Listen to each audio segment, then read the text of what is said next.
So today is Lefse Day at Cinnamon Ridge. I've got my niece and two of my daughters here today, and we are starting the process of making lefse. Lefse is a Norwegian heritage dish that I grew up, and I actually learned the facts of life around the Lefse grill with my mother. I grew up in a very Norwegian part of Minnesota, and when we were making lefse, people would just show up.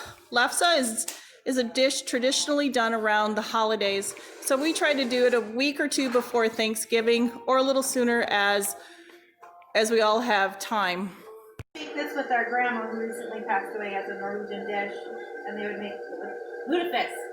I don't like lutefisk, it's disgusting. We boil the potatoes with the skins on, which is this, and then we rice them. It just makes them really fine, and then you let them sit in the refrigerator for a day or two uncovered so they dry out. And then when you're ready, you do some flour, oil. This is Crisco, not butter. Should use real butter, but it's fine.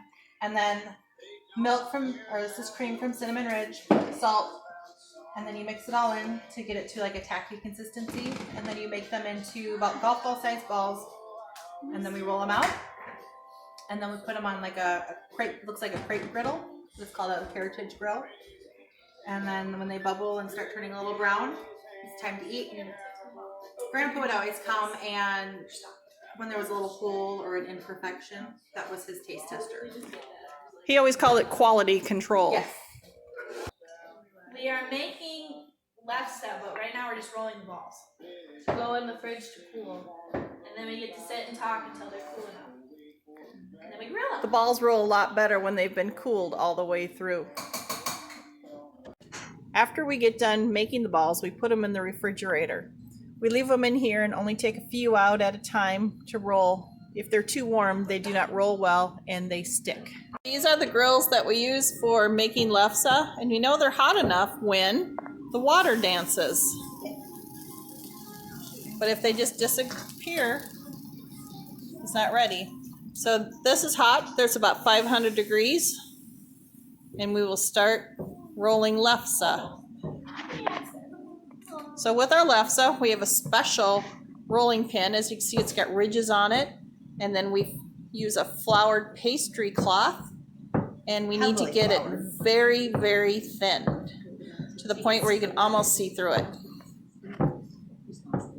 This one's going to be a tester because it's not perfect. We also use lefse sticks. We get these at the local lefse stores or at the local Scandinavian stores.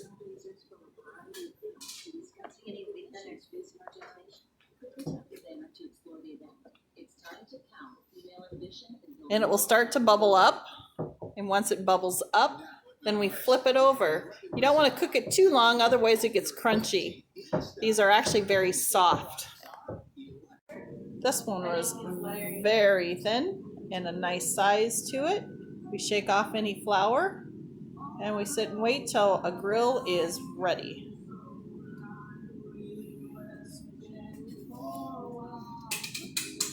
All right, this one's starting to get brown around the edges, so this one's ready to flip.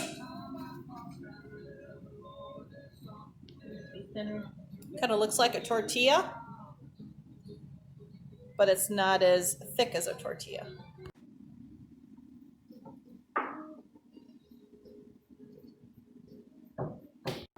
Okay, we're going to check it here. And the goal is for it to be light brown.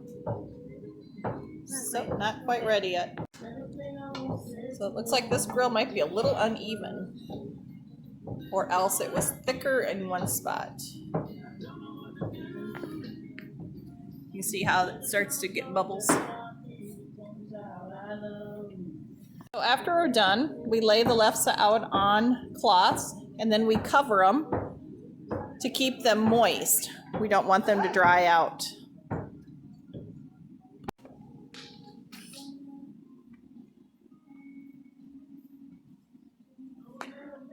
So how do you eat a lefse? Well, the first thing you do is you put butter on it. And it needs to be real butter, not margarine. Now, there's many different toppings that can go on lefse. There's lingonberry jam, there is brown sugar, and there is white sugar.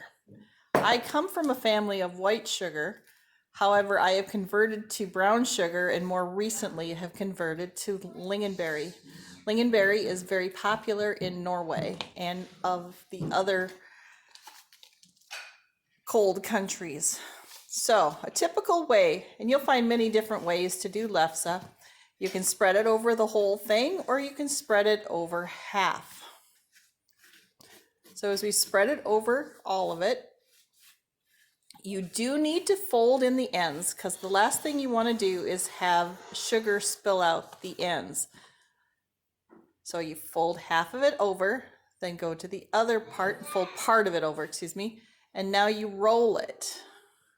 This keeps the sugar in there as you eat it, and you eat it by delicious.